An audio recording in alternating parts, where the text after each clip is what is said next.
This is America's Great Southwest, a vast landscape with a long history of peoples who've inhabited its canyons and plateaus.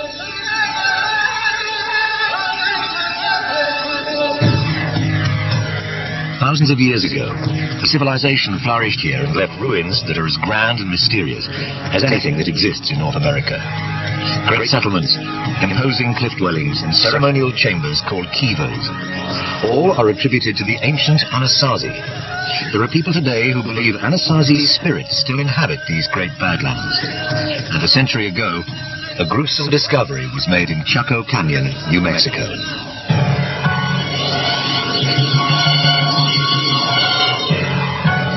"14 skeletons were found in a mass grave. They might have been murdered, or they might have been the victims of human sacrifice. Their fate was sealed in the American West centuries prior to the arrival of any of its familiar peoples, before even the Navajo or Hopi tribes of Native Americans, at the dawn of civilization."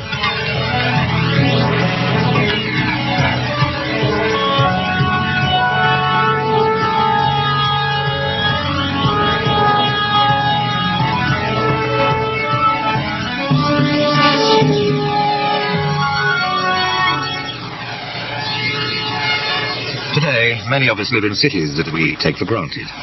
An urban way of life, rational, practical, bustling.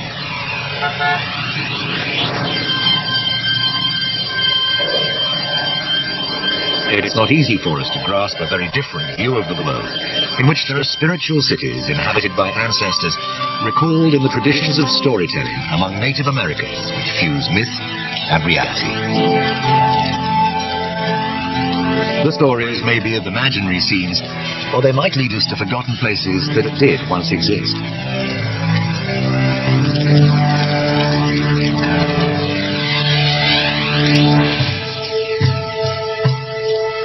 This is the Four Corners region of the American Southwest, which has been called that by white Americans because 4 states meet here: Arizona, Utah, Colorado, and New Mexico. But to the native people, this is the land of the Anasazi, the ancient ones. They're long gone, but it's said their spirits are still a powerful presence here.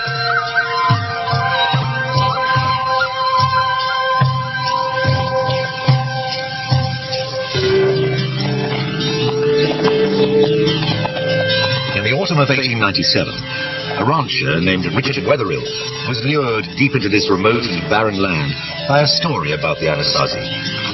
His fascination with the ancient ones had begun 10 years before and hundreds of miles away.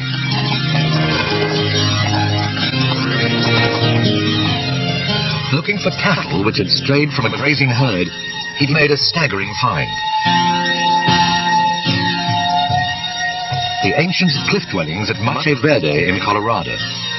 These spectacular buildings and the artifacts found here were tangible evidence of a highly accomplished civilization which had simply disappeared.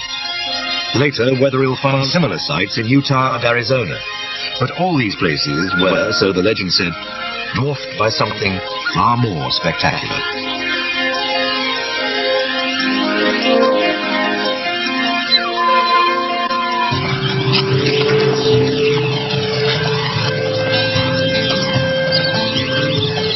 Wetherill was now looking for a fabled city, older, bigger and richer than anything found so far. He had no maps, no specific directions, just the stories and a Navajo guide he hoped he could trust. The deeper they traveled into the desert, the more challenging their quest became.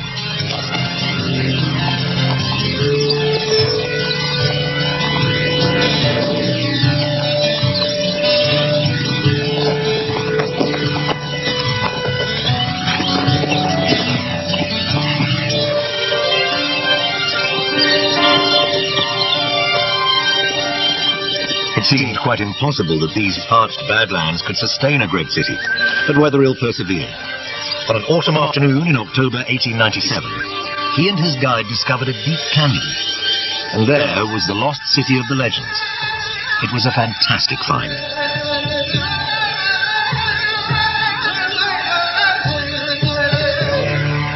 Wetherill was astonished by what he saw. Buildings quite unlike any he'd seen before and never imagined he might discover here. Freestanding buildings, some as tall as 5 stories. One building alone, which became known as Pueblo Bonito, contained more than 650 rooms.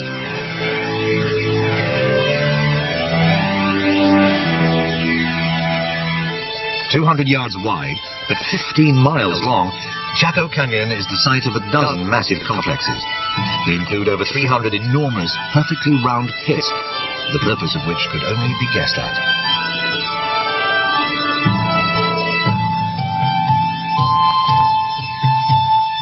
The walls were covered with wonderful paintings, carvings, signs, and symbols. What they meant to the people who created them was unknown. Nothing found in all of North America has rivaled the amazing Chaco Canyon.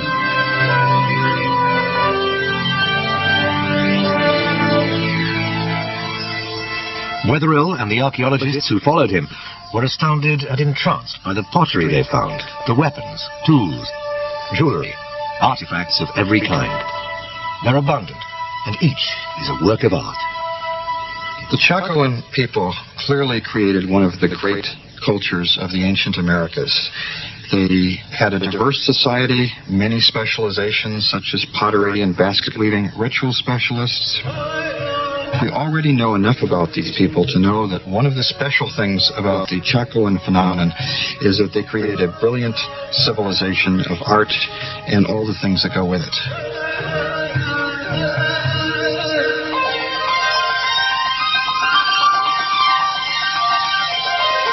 The Anasazi were fascinated by the heavens. They were sophisticated watchers of the sky. Many believe these 1,000-year-old markings record a spectacular astronomical event, a supernova. A supernova is an exploding star way out in the galaxy. But for a month or two, that single star can outshine the other 200 billion stars of the galaxy. And there's evidence from Chinese and Japanese records that on July 4th, 1054, a spectacular new star appeared.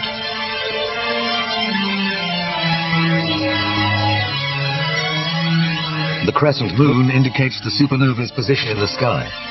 The handprint marks this as a sacred site. Clearly, it was a place of religious and ritual importance, and there was evidence of what that might be. For Wetherill made a grisly and disturbing discovery. In a small room, he uncovered a mass grave containing 14 skeletons. Each was covered with exquisite turquoise jewelry. One of the figures was draped with more than 4,000 pieces of the semi-precious stone. He was almost certainly a man of high-ranking status. The other 13 were women, and the evidence clearly shows they did not die natural deaths.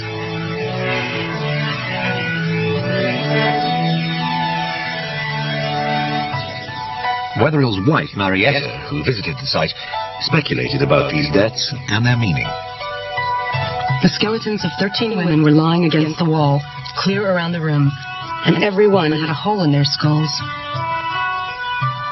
They were his wives, perhaps, to go to the afterlife with him. The Diary of Marietta Wetherill, 1897. There are other burial sites in Chaco Canyon, but none like this one. An even larger question baffled Wetherill.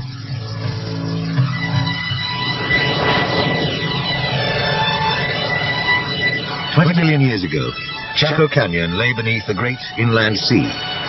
But when the water receded, only a dry and parched desert remained. Mesopotamia, Egypt, a number of others, China. All of those are complex societies founded in a very arid region. But the key to those places is they have major river systems. We just don't have the water. Water is critical. With no apparent substantial water supply, this civilization had apparently flourished. This appeared to be an impossible place to build a city, and not just because of the lack of water. The canyon walls provided the stone for the buildings, but there were a great many timbers used too.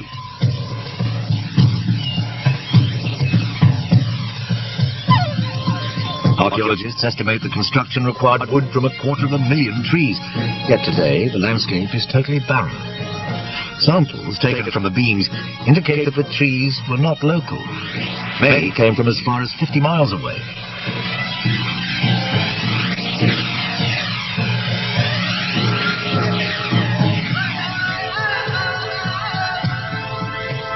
There, stone axes were used to cut and trim them. The Chaco people didn't have horses or oxen or carts with wheels, so here was another puzzle. They must have had some means of transporting timber long distances. Archaeologists have calculated that the Anasazi were here from about 900 to 1250 AD.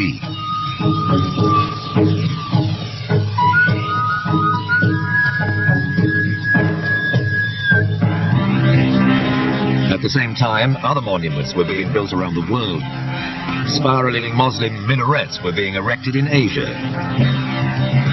The French completed the great Romanesque monastery at Cluny, and the magnificent Russian cathedral of St. Sophia in Novgorod was consecrated. All who visited Chaco Canyon, Wetherill, the modern discoverer, and those who followed, have been greatly moved by the ruins of the civilization that lived here. And many have sensed it's a place haunted by those who must have been forced to abandon it because a calamity of some kind had overwhelmed them.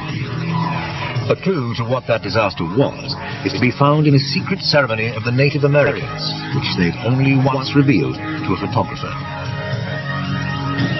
A ceremony in which they dance with venomous snakes.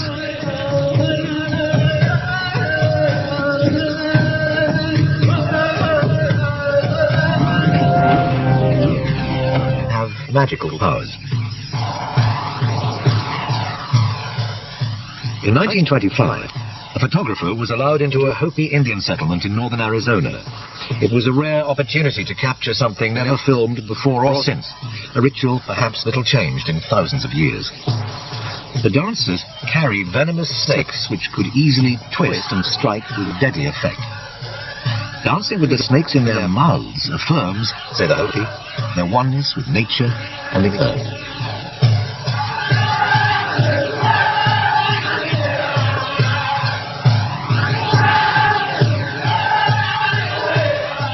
The line of dancers represents antelope, whose galloping feet produce a sound like thunder when heard racing across the landscape.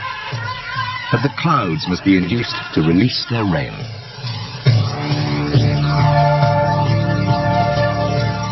Because snakes spend their lives so close to the earth, they and they alone have the power to draw down the rain.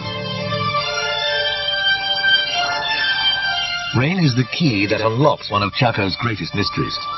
The Anasazi were a wandering people, nomads who lived off the land. Then, 1,000 years ago, they stopped wandering and were able to start building, here in this parched and barren place.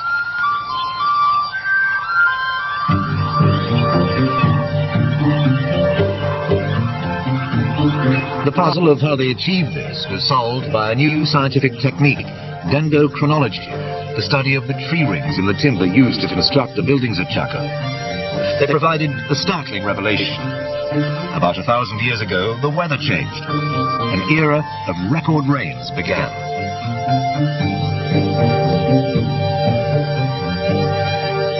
That wet period in the 900s allowed things to happen for these folks. And it could have been, given the psyche of human populations, maybe it was wet enough, and maybe for the first time we saw surpluses that they had never imagined before. Until this moment in their history, the Anasazi had depended on hunting and the gathering of whatever wild plants they could find. Now they could be farmers. They could grow corn, squash, beans, a dependable and abundant food supply.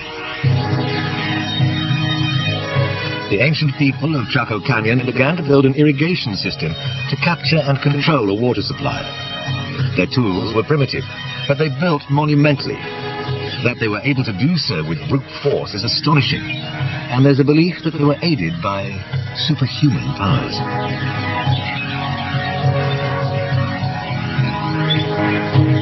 One of the things that my grandma used to tell me in accomplishing major tasks is that a community has to be whole. Everything was done for the betterment of the community. They put their heart and soul into these projects. I feel that there was a lot of the spirits and the guidance from a higher being. There was such a high level of spirituality in Chaco at the time. It's really not difficult for me to believe that a lot of that had to do with the preciseness of these structures. and their concept of time frame. That if it took a year to build a structure, then that's what it took. The Anasazi left no written records, only the haunted ruins, cryptic imagery, and tales told by the old to the young. No more than relics and rumors.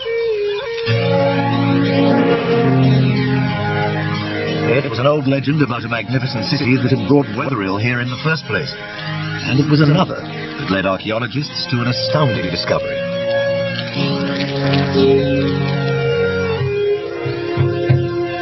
It was said that the ancient ones had an immense road system.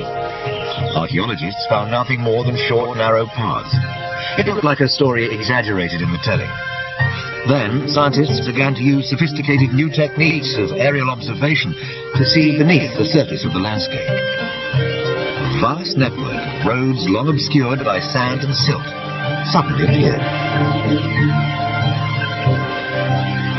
We know that the canyon itself was the heart of a world that stretched out towards the four quarters, with long, straight ceremonial roadways that run out to so-called Chaco outliers, 30 or 40 miles away in many cases. These roads were very wide, some 40 feet across, as broad as a modern city street. Some were carved into the sheer vertical cliffs of the canyon. As excavations proceeded, archaeologists began to wonder what kind of a city this was. For the number of buildings, there appeared to be very few people buried here. Only about 700 skeletons have been discovered, most of them inside the smaller houses.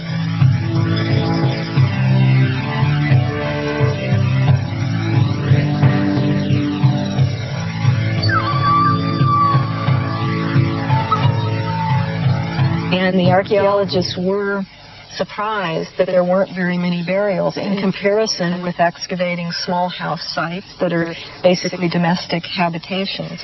And they said, wow, there's something really strange. And they didn't key into the fact that, of course, it's strange. These are public buildings.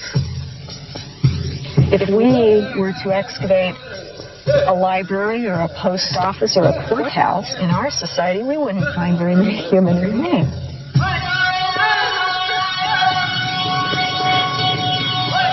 Other clues to the mystery of these buildings may lay buried just outside the canyon.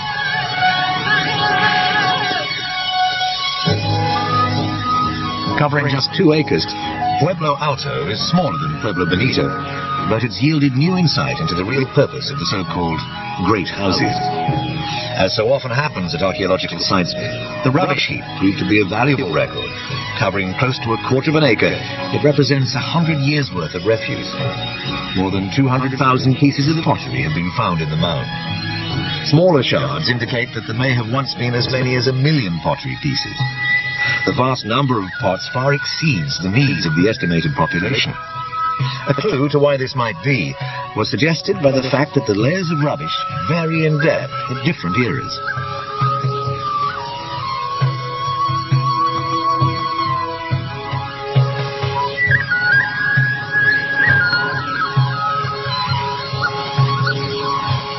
There's probably some kind of ritual thing happening there at Chaco where people come together maybe once a year or something like that. They have ceremonies or some kind of event there, and then the stuff they bring with them, they throw away or leave there, maybe intentionally broken and left in the trash bin.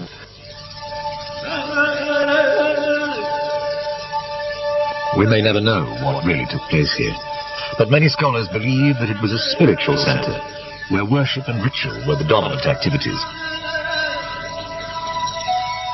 For the Anasazi, religion and nature were inextricably intertwined.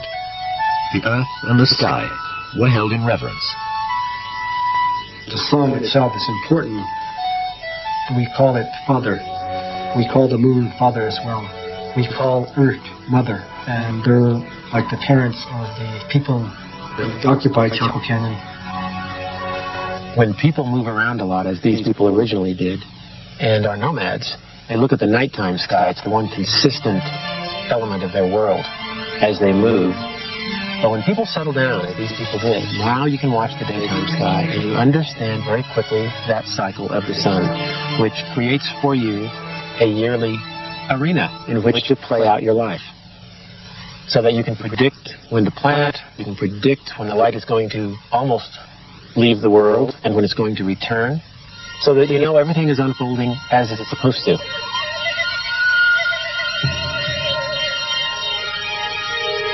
Of the many images of Chaco, none appears more frequently than the spiral. Some are tightly coiled, others are loosely drawn. But all seem to be essential elements of a profound system giving spiritual meaning to the physical world.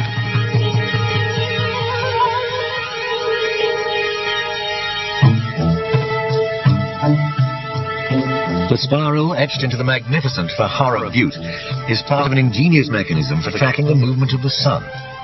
It's placed between 3 enormous stone slabs. Every year, at the summer solstice, the longest day of the year, a shaft of light begins to crawl across the spiral at sunrise. Then, around noon, it happens.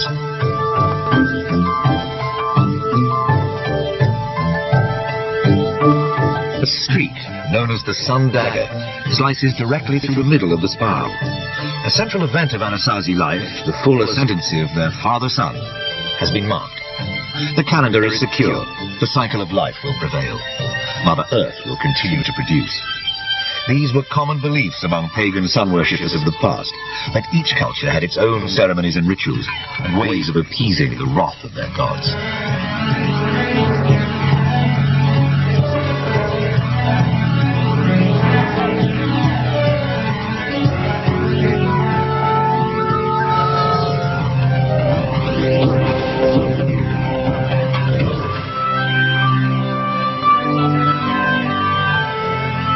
To the uninitiated, many of the structures here look forbidding, and none more so than the underground chambers called kivas, which appear vast and threatening.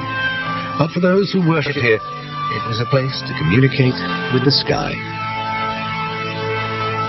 In Anasazi architecture, at Chaco Canyon, for example, many of the great kivas particularly reflect their knowledge of astronomy.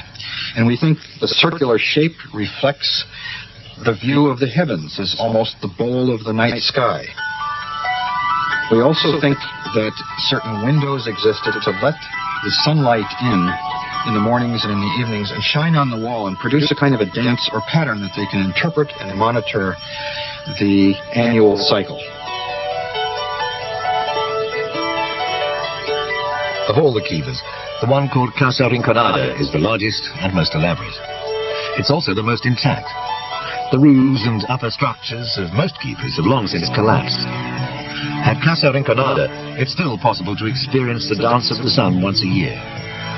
Here, at sunrise on that longest day, June the 21st, a magical moment occurs. It's an event that's been played out on these stones for nearly 1,000 years.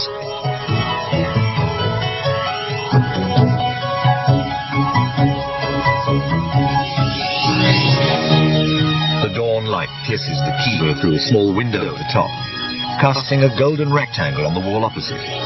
Slowly, the shaft of light crawls along the stony face to illuminate one niche that receives no light at any other time of the year.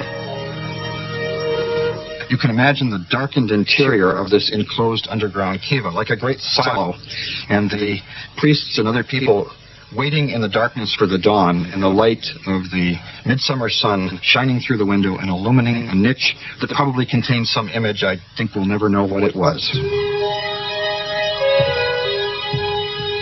The kiva is a place of living wonder to many people. For park ranger G.B. Cornucopia, this is the essence of the spirit of Chaco.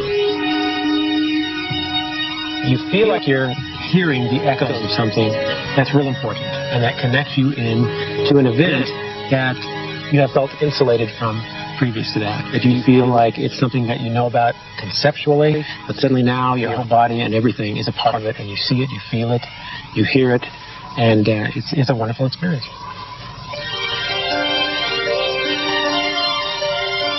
For 250 years, a civilization flourished here. But the people were dependent on what they regarded as the benevolence of their gods, who gave the rainfall they needed to survive. 1150 to 1170, very, very bad drought. And it looks like I would say there's a major depopulation of Chaco Canyon.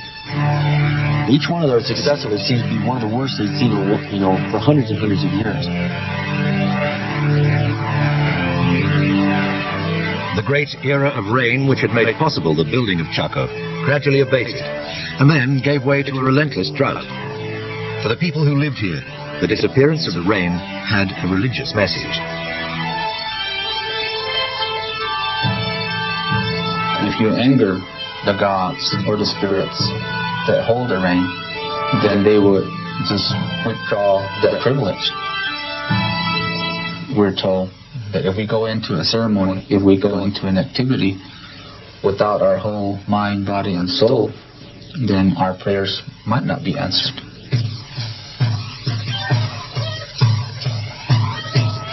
There was constant need to placate the gods. Rituals passed down from time immemorial, captured in this rare film, suggest what may have happened. During this Hopi rain ceremony, the clans gathered to compete in sacred games, much as the ancient Greeks held Olympics to honor their gods.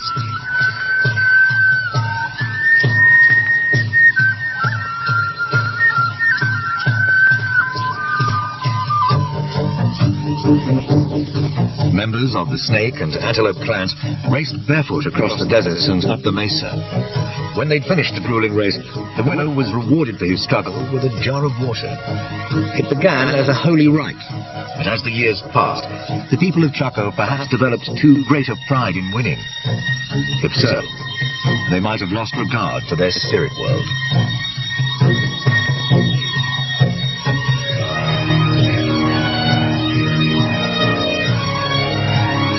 It's almost impossible for the mass to make that connection. But if one individual within that mass can make that connection, then because of that one individual, nobody knows who that individual is.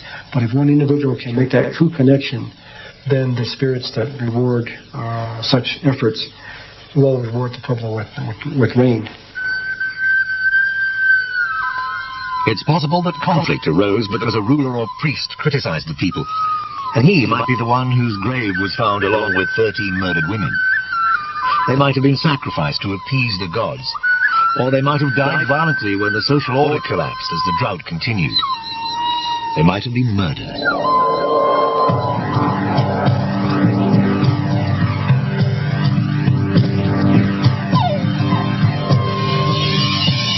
We know that some of the burials in the great houses, some of the people appear to have been killed, whether ritually or otherwise. They have their skulls are smashed and they have broken legs. The precise sequence of events is lost, but it is certain that the rains failed, the crops withered, and slowly over time the people left Chaco Canyon. It could no longer sustain them. The Anasazi, the ancient ones, were forced to leave this great city.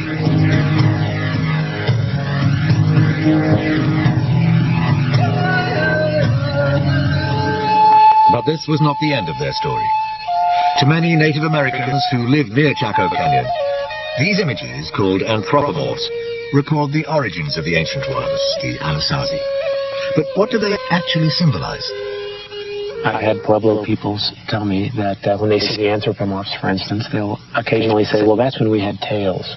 That's when we lived in the earlier worlds, and we were of a different form then. There are those who believe that the demise of Chaco was inevitable, that the city was just a stop on a long historical journey which their gods had mapped out for them, and that Chaco was not meant to last forever. Once they got up on top, they started migrating in the southerly direction, and Chaco Canyon was about one of the stops in this migration route. We are in a journey. We've been on a journey since our ancestors came up through the underworld. Our journey isn't built on just 100 years or 1,000 years. There's no time frame. I don't know where the journey is going to end.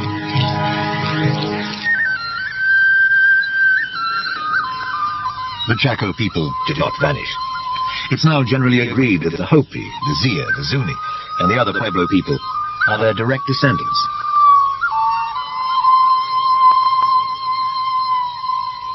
The Navajo may not be, They seem to have arrived in the area long after the Anasazi left. But Anasazi is a Navajo word, and some scholars now regret having taken it up. It's kind of a dirty word. The Hopi and other Pueblo people really hate it, but it's the word that the anthropologists have latched onto. It means something like our enemy ancestors or the enemies of our ancestors.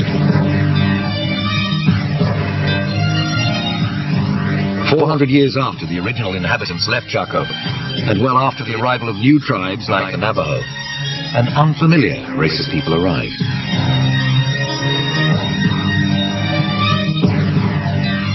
These were the palefaces, sporting beards, astride horses, that were unknown in America. And these interlopers turned out to be a much greater threat than any of the dangers that had been faced before.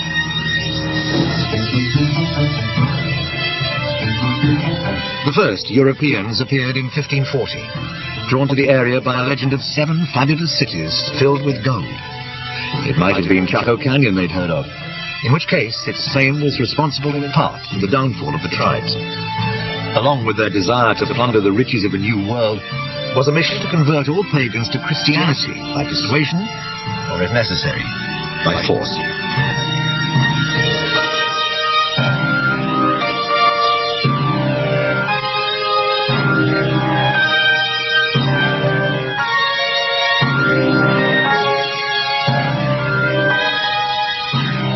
Native American holy men were tortured and killed. Ritual objects were destroyed. Native Americans were enslaved to build missions and do other work for the white man.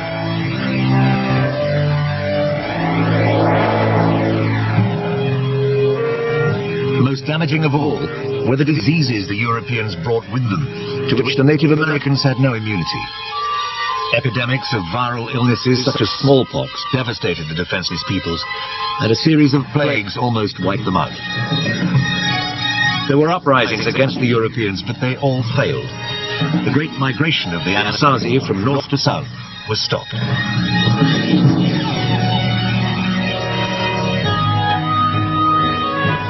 A new, and for the Native Americans, devastating concept brought by the Europeans was the idea that the land could be owned by individuals. This was just one of many new values imposed upon Native American life. The people were ruthlessly suppressed.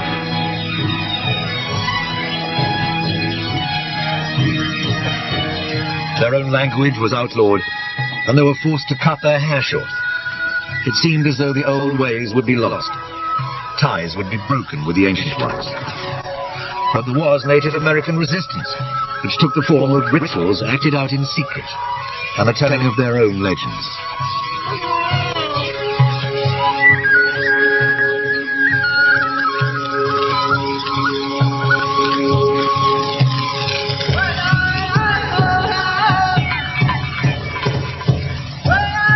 And so it was that Chaco Canyon came to be for Native Americans a secret place where the spirits of their ancestors lived on and could only be reached by those with special powers.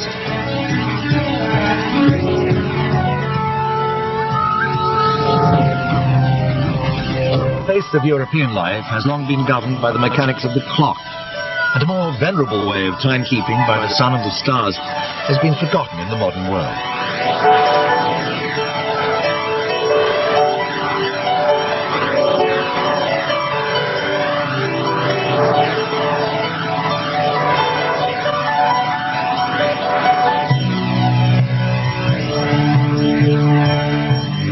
For some people, there's a sense that timekeeping in hours and minutes distances them from more natural rhythms of life and a spirit world like that of Native Americans.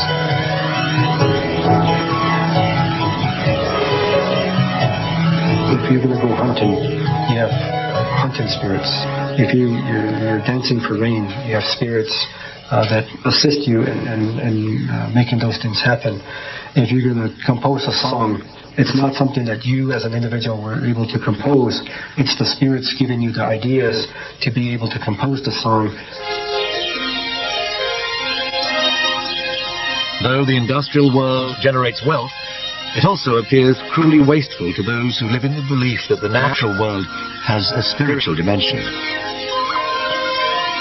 I see lawns and Rio Rancho and Albuquerque overflowing as if there's an abundance of water. Those are some of the reasons that the gods or the spirits that control the water can look down upon us, not only Native Americans, but people as a whole, and determine that we need to teach these people a lesson. They need to respect water. They need to pray for water. Only through that can we be ensured they will be continually blessed by the spirits.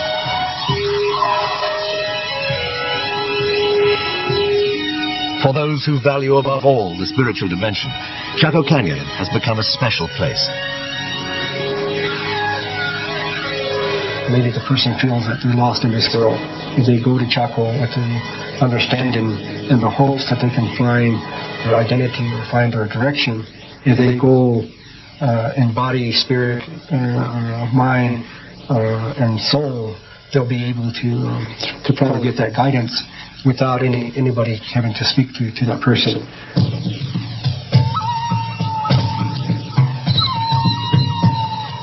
Those who regard Chaco Canyon as an archaeological site of great interest still want to discover why it had rows 40 feet wide. How timber from 250,000 trees was hauled here by a people without horses, oxen, or the wheel. They want to understand why 13 women were apparently sacrificial victims, and the reason there's evidence of violence in an otherwise peaceful world. To answer such questions inevitably involves exhuming the dead and violating sites which, for the Native Americans, remain sacred.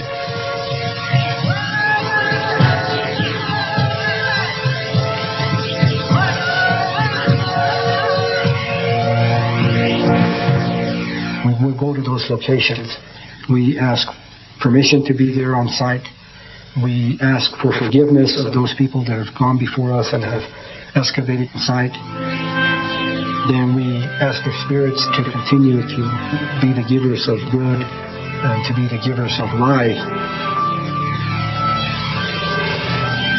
This spot may have significance that's beyond our understanding. It might have had to do with one group of people comes here and something good happens to them, and then this place retains a value that's beyond what it does. The value doesn't preserve in the dirt, you might say. We can't dig it up and say, oh, they're here because of this.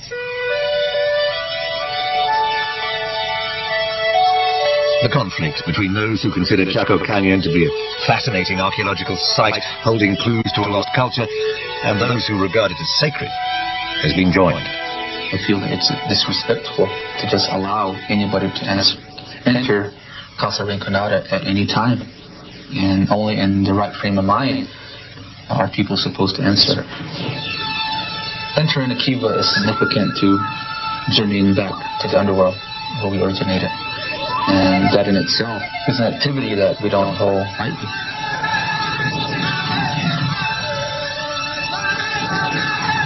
These Native Americans believed they were born deep inside the earth.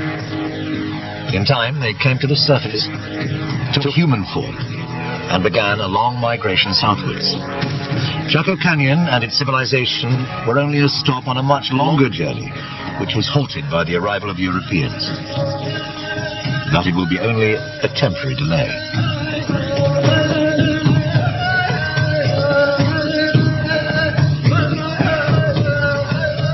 Who knows, maybe another 1,000 years, there isn't going to be an Albuquerque or a Rio Rancho. And at that point in time, we'll be able to continue our journey. The ruins of Chaco Canyon and of all past civilizations which have faded away are testimony to the undoubted truth that no nation is immune to the forces of history, and in time will face decline and fall.